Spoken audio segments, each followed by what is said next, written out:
90% নতুন ইউটিউবার ওয়াইটি স্টুডিওর একটা সেটিং ইগনোর করে আর বলে আমার চ্যানেলটা গ্রো হয় না, আমার চ্যানেলে সাবস্ক্রাইবার আসে না।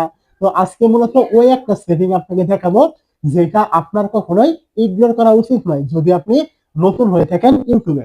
তো আপনি কি করবেন, প্রথমে চলে আসবেন আপনার ওয়াইটি স্টুডিও থাকবে এখানে। এই জায়গায় আসার পর আপনি দেখতে পাবেন এখান থেকে অ্যানালিটিক্স নামে একটি অপশন, আপনি প্রথমে এখানে ক্লিক করবেন। তো যখন আপনি এখান থেকে অ্যানালাইসিসে ক্লিক করবেন আপনার সামনে কিন্তু এরকম অডিয়েন্স নামে একটি অপশন এখান থেকে দেওয়া থাকবে, আপনি কি করবেন এইখানে ক্লিক করবেন।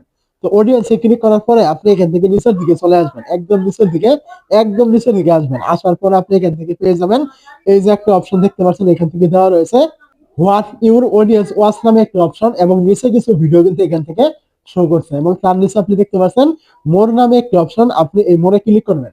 যখন আপনি এই জায়গায় ক্লিক করবেন এখান থেকে দেখবেন আপনি যে ক্যাটাগরি ভিডিও দেন ওই ক্যাটাগরি অনুযায়ী যে ভিডিওগুলি বর্তমানে ভাইরাল আছে ওই ভিডিওগুলি কিন্তু আপনাকে এখানে শো করাচ্ছে। মূল কথা হলো এখন আপনি যেহেতু এই ক্যাটাগরির ভিডিও দেন, তো ইউটিউব আপনাকে এই ক্যাটাগরির ভিডিও শো করাচ্ছে। এখন আপনাকে এই টাইপের ভিডিওগুলি বেশি পরিমাণে তৈরি করতে হবে, যেহেতু আপনার ক্যাটাগরির সাথে এই ভিডিওগুলির মিল আছে এবং এই ভিডিওগুলি ইউটিউবে বর্তমানে ভাইরাল আছে।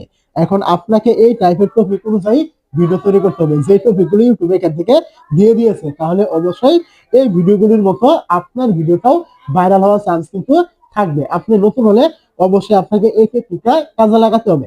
এখন আরেকটা বিষয় রয়েছে, সেটা হলো এখান থেকে আপনি যে টপিকটা তৈরি করবেন, ধরুন আপনি এখান থেকে কথার কথা বললাম এই টপিকটা তৈরি করবেন, তো আপনি কি করবেন এই ভিডিও দেখতে পাচ্ছেন এখান থেকে এই যে ভিডিওটা রয়েছে এরকম লেখা, আপনি এখানে ক্লিক করবেন। যখন আপনি এখান থেকে লেখার উপরে ক্লিক করবেন এখান থেকে কিন্তু রিডাইরেক্ট হয়ে আপনি কিন্তু এখান থেকে ইউটিউবে চলে আসবেন। আসার পরে এখান থেকে দেখতে পাবেন এই যে সে এখান থেকে কি কি বলেছে সবকিছু আপনি এখান থেকে ভিডিওটা প্লে করলে এখান থেকে আপনি জানতে পারবেন। দেখো সে এখানে কি বলেছে, কিভাবে ভিডিও তৈরি করেছে, আপনি এগুলো জানার পরে আপনার মতো করে আপনি ভিডিওটা তৈরি করবেন। তার ভিডিওগুলো যেহেতু ভাইরাল রয়েছে, আপনি এরকম ভিডিও তৈরি করলে আপনার ভিডিওগুলো কিন্তু ভাইরাল থাকবে। আশা করি আমার কথাগুলো আপনি বুঝতে পেরেছেন। তো এই টেকনিকটা অবশ্যই আপনি নতুন হলে অবশ্যই কাজে লাগাবেন। আর এরকম অপশন যাদের নেই তারা অবশ্যই কমেন্ট করবেন, এটা নিয়েও কিন্তু পরবর্তীতে ভিডিও আসবে।